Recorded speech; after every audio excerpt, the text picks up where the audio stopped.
Is I'm Osei-Frimpong. I come to you live every Thursday. I'm not going to come to you tomorrow because it's Thanksgiving and I'll be with the fam.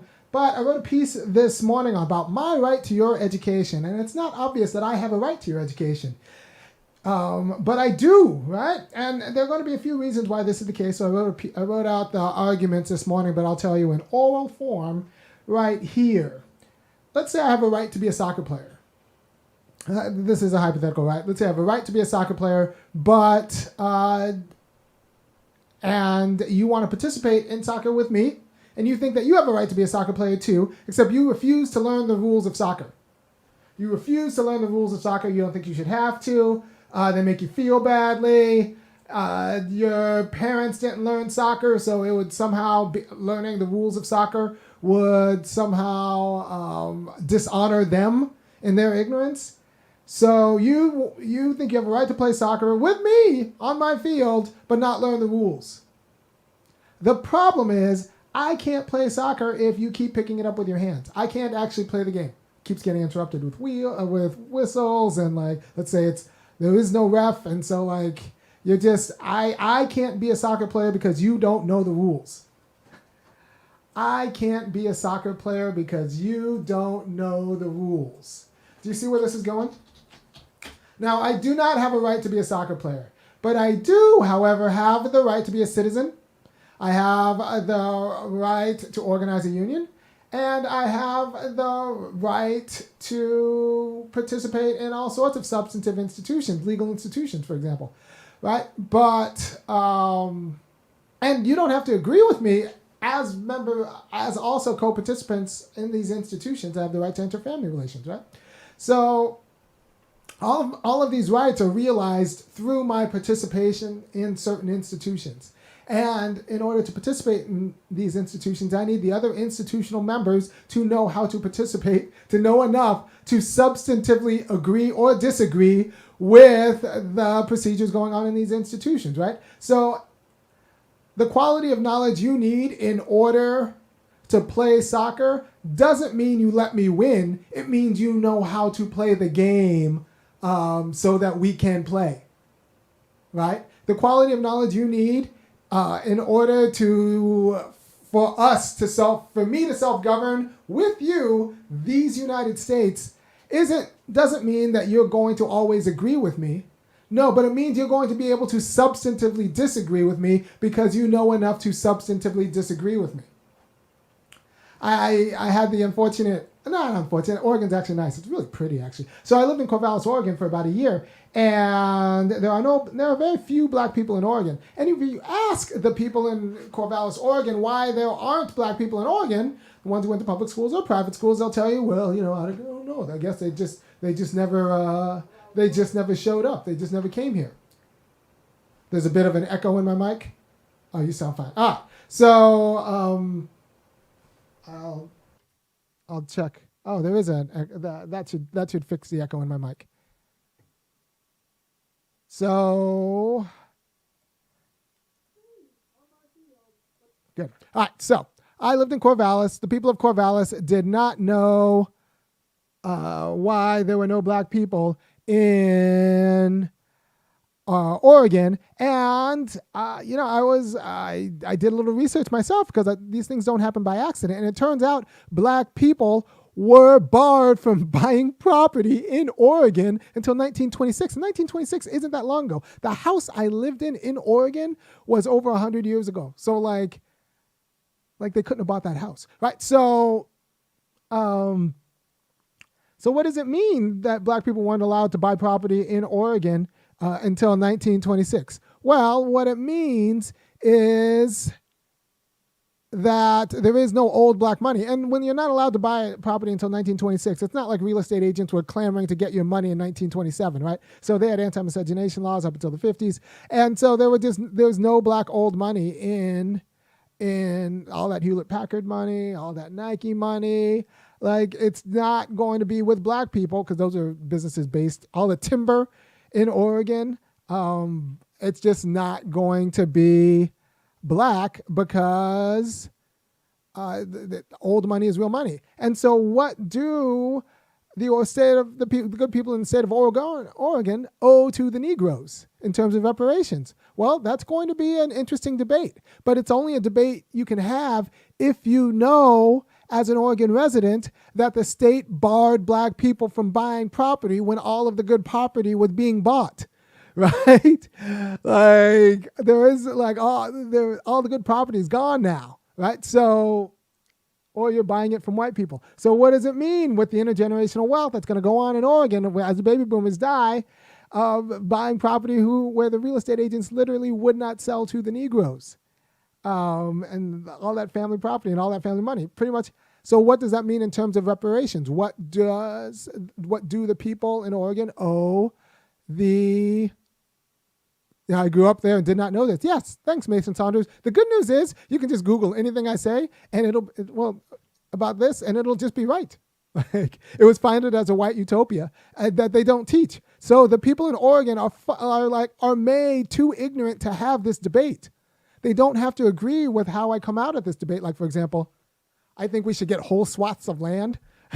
Good land too. I want like all of Astoria. No, you could just build an entire black town and put an HBCU there. Like I want an entire piece of the valley. I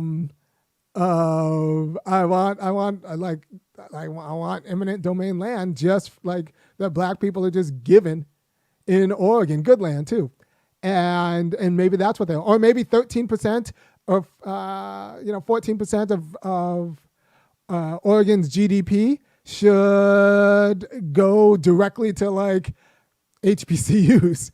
Or so something we could figure out a solution to this. But in order to figure out this solution, we have to actually be able to articulate the problem. And the people in Oregon have to know that black people were like cut out of all of the wealth generated from Oregon over the last 20th century, right? So like, what does that mean? All that timber money, and they're currently cut out too, because now it's too expensive to break in, right? Like you can't just buy that timberland anymore. And old money is a lot of money. So there is no old black money in Oregon, and that's everything to do with Oregon's constitution as it was founded as a white utopia. If you do not know that, you cannot have the conversation about reparations, what justice needs to be done to black people, right? And your public education needs to include that tidbit in order for me to be able to exercise my right as a citizen with you. Because without that, I have to do double duty, which means I have to both teach you and advocate for a specific position. And that's not the job, right? So, so the quality of education you need in order for me to be able to participate with you in our institution matters, right? So you could say, we do the same thing. You can do the same thing with, say, like, run the argument with driver's ed. You can say, well, you know what? My mom doesn't want me to take driver's ed because, we think it should be natural and it's not appropriate for me to take driver's ed. I just should get my license without having to take driver's ed. What does that mean for me on the streets? Like, but like that screws up my ability. You not knowing the rules of the road screws up my ability to walk because you're like a danger on the sidewalk. Right? So like you're a danger to me on the sidewalk. Like I can't walk or ride my bike because you refuse to learn the rules of the road. So your knowledge screws up my ability to self-determine myself. Right? And so it's going to be a similar argument with respect to labor justice. You can say, well, you have the right to organize a union. Yeah, but if everyone has been taught that career and college readiness means not knowing anything about organized labor and the dynamic between employers and employees, then like they've actually been taught a coherent ideology that militates against the idea of labor organizing, right? So their coherent ignorance around what it means to be career and college ready now like has been formed to make it harder for me to organize a union because they just don't know enough about like the fact that the only reason there aren't child laborers and a 40-day work week isn't because of like leaning in or pluck or individual negotiating, but because of actual labor organizing. If you knew that, then we could have a debate about what right to work laws should mean, or what actually freedom in the workplace entails, and all of that. We could have the conversation. But if you don't know your labor history or just the logic of like factory floors and the asymmetry between individual work power and individual worker power and the boss, then you don't know enough to participate meaningfully and substantively in this conversation with me, right? And it puts it on like incumbent on me on my particular side to educate you, and that's just not fair. There's an asymmetry. And now you have a coherent ideology that's built on you not knowing. So you have a vested interest in remaining stupid.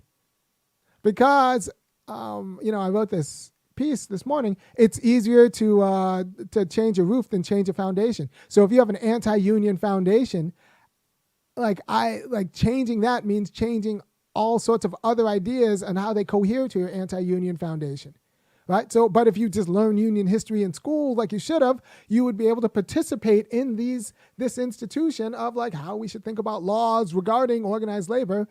Well, right. So you can't participate. I can't be a citizen because you don't know enough to participate in this institution with me. Right. So I have a right to your education, right? So Democrats don't talk like this because they don't want to talk about the content of schools. They'll talk about the form, whether it should be charter schools or public schools or private schools, but they won't talk about the content. Whereas the Republicans, they'll just talk about the content. They'll talk about how no unions in school, no union education in school. They'll talk about the content. The Democrats don't have the guts to actually talk about the political content of an education. Right? They'll try to hide under the veneer of science. Oh, well, we just teach science. But no, you actually have to teach the politics too, and have a political stand on what should be in our schools, because, like I said, the Republicans have a very clear political stand on what should be excluded from our schools. Right? So you actually need to fight this fight. This is one reason why the critical race theory battle is actually an important battle for cultural progress and, the hope of racial justice. There are certain things you need to know. For example, the class.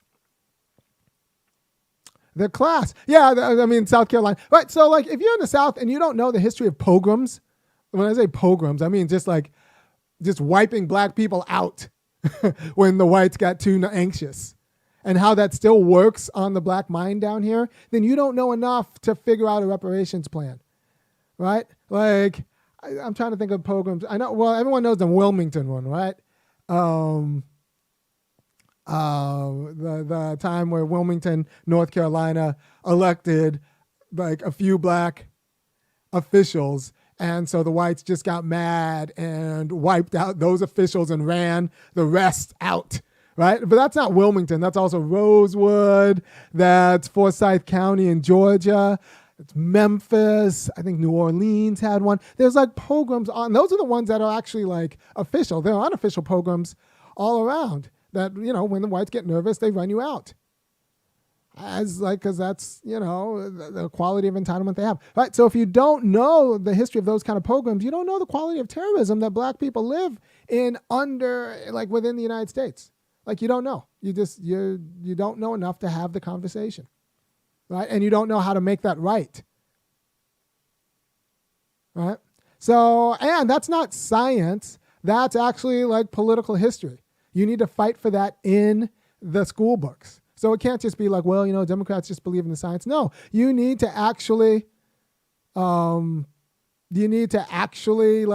for the political, history you need so that people can participate in the institutions. Like I said, with this knowledge, it's not like everyone's going to agree with me, but they will be able to substantively disagree with me because right now they're too dumb or they've been made ignorant in a way that they can't even substantively disagree with me because they don't know enough to have the conversation.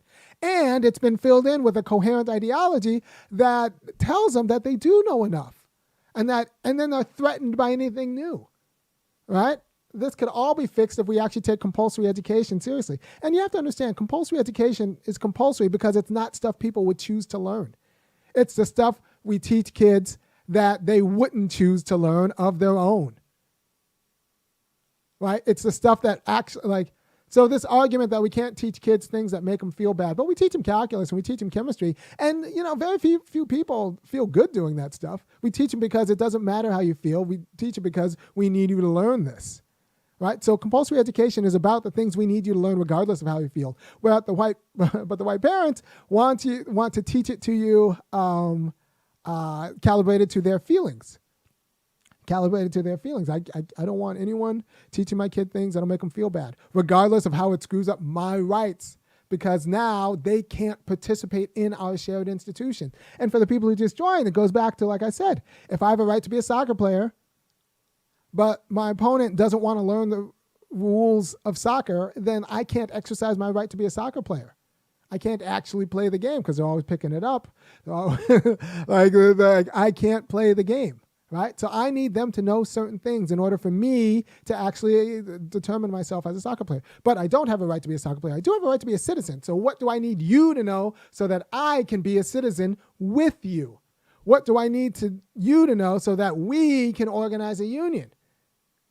I can be a colleague with you on the shop floor. What do I need you to know about the history of labor organizing? What do I need you to know about the history of race in your municipality or your state or the nation so that we can debate reparations? Because right now you don't know enough to debate reparations. And that's a problem, right? My students were actually really surprised when I talked about, we read Derek Bell's Racial Realism and an essay he wrote on Brown versus Board of Education. One, the students didn't know that so many black teachers got fired. I'm a little tired, so. The students didn't know that so many black teachers got fired because of Brown versus Board of Education. Yeah, it turns out that black teachers were overqualified because they were locked out of other aspects of American civil life, so they were teachers, they were overqualified, and they got fired with integration, heaps of black teachers got fired with integration. Principals then maybe became assistant principals. But what it did was integrate people into white power. And that was a problem. We didn't integrate school boards and principals. We integrated students, the most vulnerable people, into a system of white supremacy because we didn't want to fire a lot of white men and white ladies who were teaching. And that is a problem, right? But you got to know that. You have to know that for if you understand why are black people alienated from education institutions. Well, they were integrated into supremacy. And that's not really particularly appealing to a lot of black youth, so that you got a bunch of teachers there who aren't really qualified in terms of their disposition to teach these kids because they don't want to teach. Teachers can't teach what the teachers don't know, and the teachers don't know enough to actually teach the quality of racial history that black youth need. So just consider what we need you to know in order for us to even discuss, for us to participate in this, in this project of self-governance through institutions. What do I need to know? And parents will say okay, so parents do have a say in their kids' education because they participate in the family with the students. So they have a very interested, kind of vested interest in the student's education because that's an immediate relationship. The kid and the parent, that's an immediate relationship. And that is, so when I teach something to the kid, it actually becomes part of the parent in a way, right? Because there's no real mediating bound between them. So the parents do have a vested interest in what the kids learn because of the relationship between parents and children. And that's fine. But that student isn't just someone's child. They're also someone's future boss, someone's future colleague, someone's future, person who's about to cut them off on the road. That child is also someone's future fellow citizen. So when we teach them, we can't just teach the child relative to the fact that that person is someone's kid, that child is someone's kid. We have to teach the child, there's a public interest in teaching the child that in a way that makes them that that's consistent with their future responsibilities as someone's colleague, as someone's fellow citizen, and as someone's,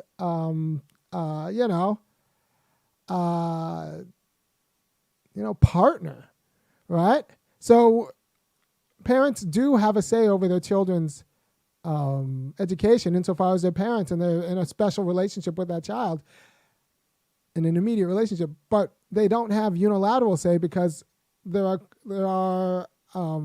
that child isn't merely a member of that person's family. That child is also a member of civil society, which they share with me, right? So I need that child to know things that maybe their parents don't care about them learning. But I need them insofar as we are participating in civil society. I need them to know things so that we can participate as citizens, right? So it's not as if parents are going to have unilateral say over the child's education, because the child is not merely someone's kid. They're also a future participant in this project of self-governance, right? So I do have a vested interest in our rights and in the quality of other people's education, insofar as we share institutions, and I need them to be able to substantively agree and disagree with the institution, within the institution. So I hope that was clear, how I have a right to your education, and why good question, why don't the Democrats actually get this right?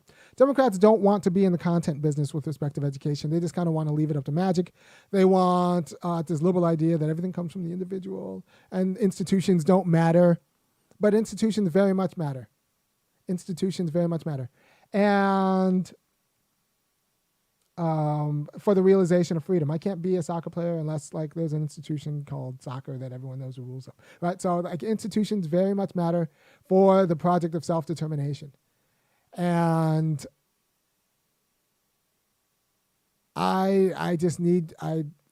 So if you don't think institutions matter, then you don't see why all of the members of the institution have a claim on all the other members' education, right? Because you don't think institutions matter.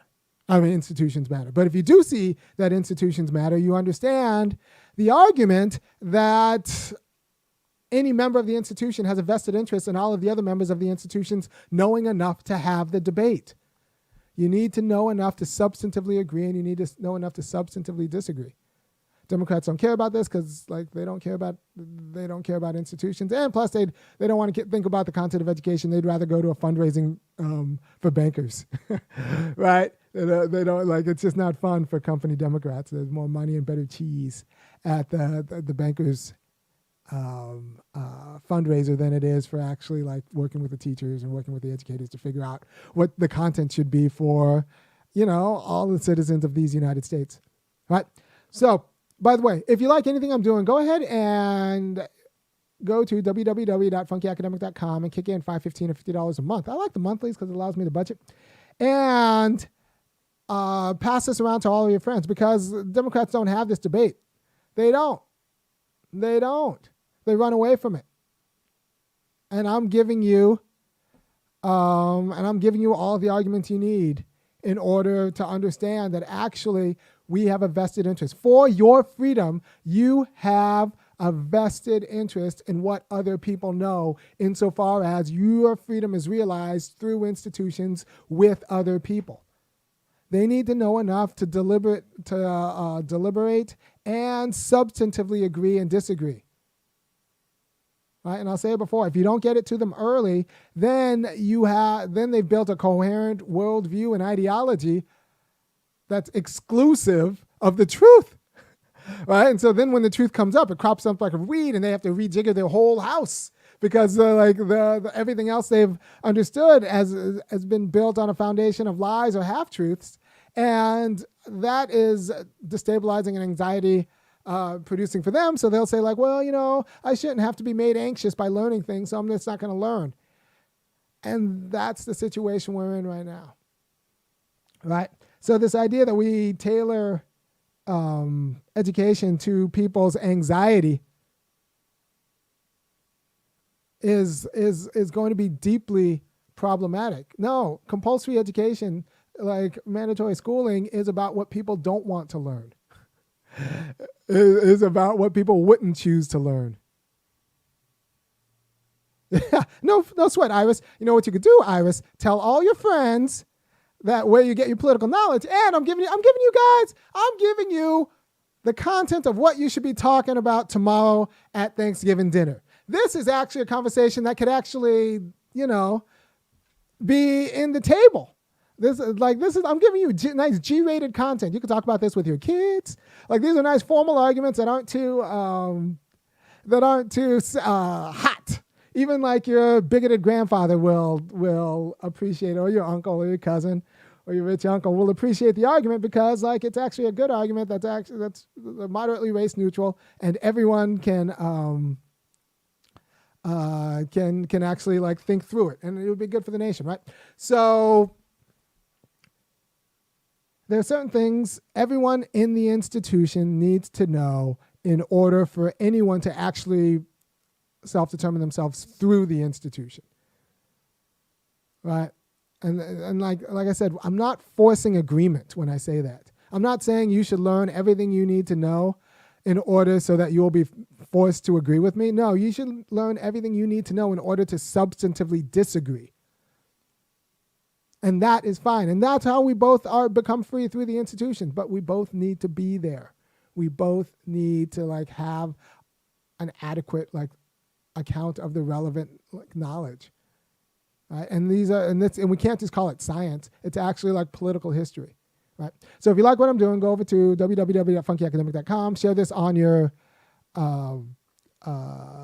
your social media pages. Let's get these likes up. This is a very important kind of argument because the Democrats are going to have to fight on education and they don't know the arguments, but I'm giving you the arguments right here. Right? I'll put the piece I wrote on this in the description, and just thank you for your time. Have a happy holidays. I usually do a Thursday show. It's not going to be the show tomorrow, but this is the video you need to play for your people while you're cooking dinner, Thanksgiving dinner. Because these are good, important arguments. These are good, important arguments about how our freedom depends on what's in other people's heads. Right? Thank you for your time. And I will see you next week when I talk about something completely different. Peace.